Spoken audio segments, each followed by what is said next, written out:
The world is burning, and while we scream in protest or fall into silence, they disappear underground. Not metaphorically, literally. You have a bunker there. Is there something you know that we don't?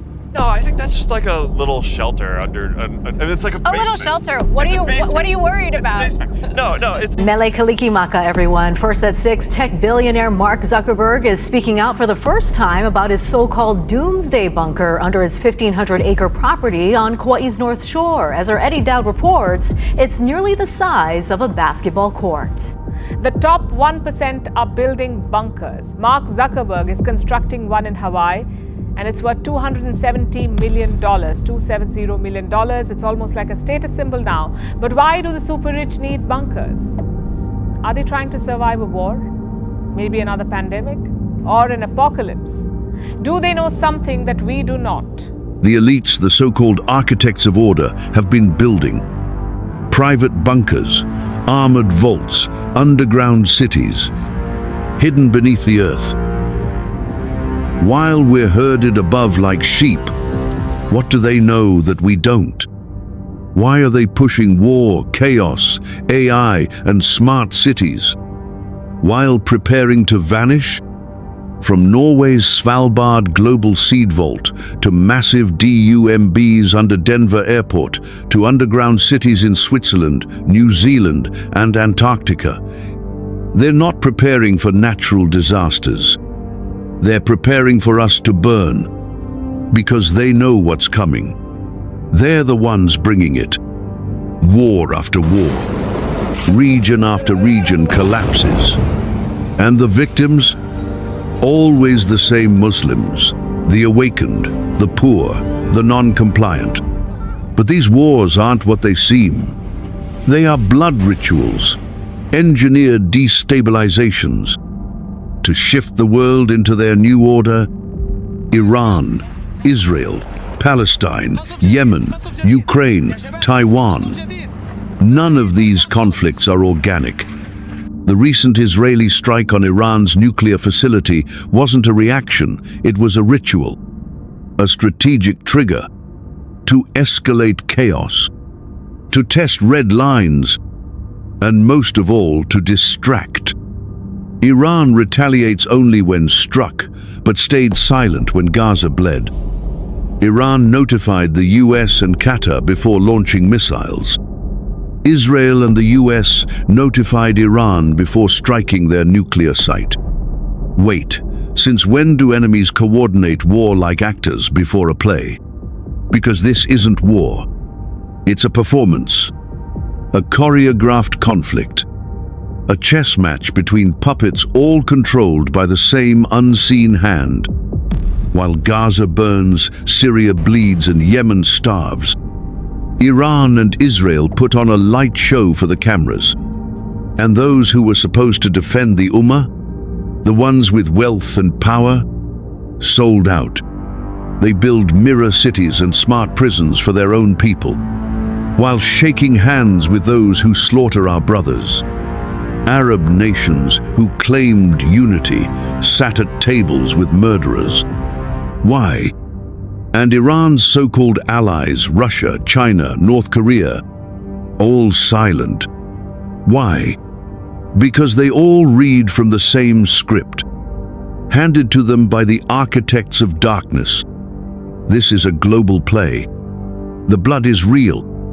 The pain is real.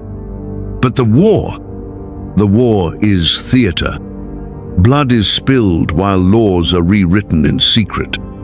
Fireworks distract while genocide hides in the shadows. Sanctions, mask, economic resets. Air raids cover AI deployment. Propaganda silences rising truth. The goal isn't peace. The goal is to break the people. So they beg for order, any order, even if it means bowing to the Dajjal, and they think they can escape it. But they forget one thing. Allah is not unaware. He is not blind to their crimes. He is simply patient. The Quran tells us, And never think that Allah is unaware of what the wrongdoers do. He only delays them for a day when eyes will stare in horror. Surah Ibrahim 14:42. Their bunkers won't save them. Their technology won't hide them. Their walls of mirror and steel are nothing in the face of divine justice. The nuclear war is not the only thing they are orchestrating, but there's more. A cyber pandemic, a total grid shutdown, a digital apocalypse. An event that will erase your data, your identity, your access. As they dig into the earth, shielding themselves in bunkers and smart citadels, they prepare something darker for the rest of us. Pandemic. There will be another pandemic. Absolutely. We don't know when. History teaches us that the next pandemic is a matter of when, not if. We know what's next. We're going to have another major coronavirus pandemic before the end of this decade, before 2030. If we really want to prevent the next pandemic, and there will be one, there will absolutely be an outbreak of another pandemic. It may be next year. We need more money to plan for the second pandemic. There's going to be another pandemic. We have to think ahead. We definitively will have to face other surprises, black swans as they are called, maybe different kinds of viruses. But also there will be a surprise outbreak. Most of the work we're going to do to be ready for pandemic 2, I call this pandemic 1. You know, we just need to mess around. Pay insufficient attention to the frightening scenario of a comprehensive cyber attack, which would bring to a complete halt to the power supply, transportation, hospital services, our society as a whole. The COVID-19 crisis would be seen in this respect as a small disturbance in comparison to a major cyber attack. So we have to prepare for a more angry world. And how to prepare. They told us this was coming. Just like the plandemic, they called it inevitable and ran simulations before it even began. How do they always know, unless they're the ones orchestrating it? They've tested this again and again. At airports, in cyber attacks like CrowdStrike, entire corporations suddenly offline. But the biggest rehearsal was the 28th of April, 2025. Spain, Portugal, France, gone dark. No internet, no electricity, no banks, no hospitals. Even transportation collapsed. And now, the pattern continues. Silent reports. Thousands of users around the world losing internet. No explanation, no mainstream panic. Even Starlink, once seen as untouchable, has started to fail. Not just in Canada, but across the UK, US, India, and beyond. These aren't glitches. These are rehearsals for what's coming next. A manufactured darkness. They call it the cyber pandemic, a global digital blackout, wiping away access to money, truth, and freedom. It will come like the night, sudden, global, and blinding. With it, they'll justify the end of cash, the rise of CBDCs, and the imprisonment of every soul inside a digital ID system. Every post, every message, every video, traced. Refuse their system, and you vanish from the grid. They will say, "You need this to survive. It's safe, it's smart, it's secure." But in truth, it's the collar of the beast. They will shut it all down, then force the survivors into 15-minute cities, AI surveillance, and digital slavery. They said, "You will own nothing and obey everything." They call it innovation. We call it enslavement. Private satellite companies like SpaceX aren't just racing to Mars, they're securing private comms. Palantir isn't just a data company, it's the eye of Sauron, tracking every non-compliant awakened soul on Earth. Those who ask questions, those who don't obey. They are cataloging us for later. The Saudi Line City, a glowing 170-km-long mirror-walled utopia. No cars, no freedom, no escape. Only surveillance, only restriction, only AI control. 15-minute cities pitched as green and convenient are geo-fenced digital prisons, where your every step, spend and breath is tracked. Misfage because your door won't open? Refuse a vaccine and your bank shuts down? That's not the future that's next year if we stay asleep. They poured billions into false utopias, digital prisons disguised as cities of the future. But no matter how they plan, they will fall. And the day is coming when their faces will darken and truth will tear through their illusion. Allah tell us, indeed those who disbelieve spend their wealth to avert people from the way of Allah. So they will spend it. Then it will be for them a source of regret. Then they will be overcome. Surah Al-Anfal 8:36. The Quran tells us, and the earth will shine with the light of its Lord, and the record of deeds will be placed, and the prophets and the witnesses will be brought, and it will be judged between them in truth, and they will not be wronged. Surah Az-Zumar 39:69. So let them build, let them hide. They're digging their own graves while pretending to escape justice. But Allah's promise is true, and the reckoning is closer than they think. Then there's Project Stargate. Not fiction, not theory. A real US-funded operation with over $500 billion in hidden black budgets. Remote viewing, psychic spies, portal research. But behind the public face is something darker. A fusion of quantum computing, AGI, and occult science. The real-life Skynet, but worse.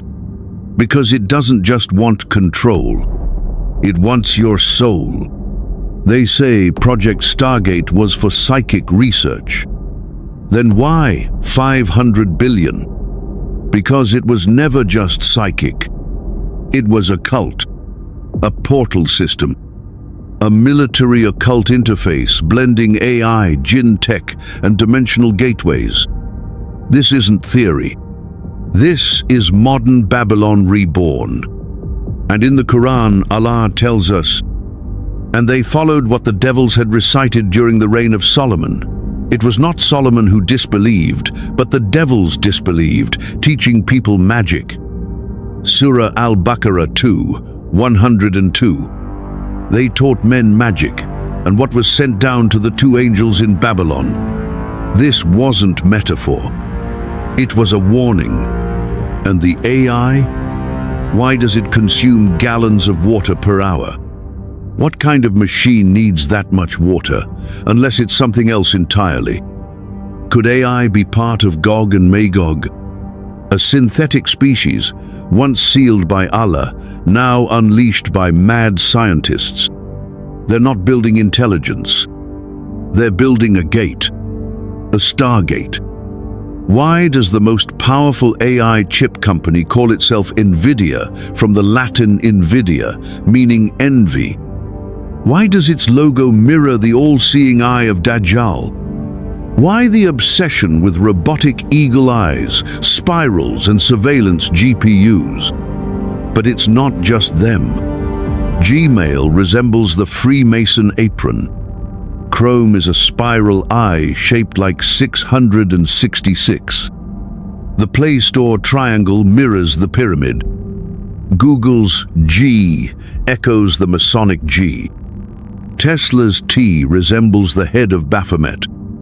Apple's bitten fruit symbolizes forbidden knowledge. And the first Apple computer sold for $666.66. Why 666? Why the number of the beast? These aren't random. They're not just logos. They are signatures, ritual symbols embedded in your daily tech. You carry them in your pocket. You whisper to them. You sleep beside them. They are watching, logging, learning, because they serve the eye. The Dajjalic system no longer hides. It flaunts itself in plain sight. They are not just building bunkers. They are building the system of Dajjal. And when he arrives, everything will already be in place. This isn't just about war, or technology, or power. This is about your soul. Because when people are hungry, confused, and digitally erased, they'll accept any false messiah who offers them bread and order. And that is the final step. The coming of the false messiah, the Dajjal.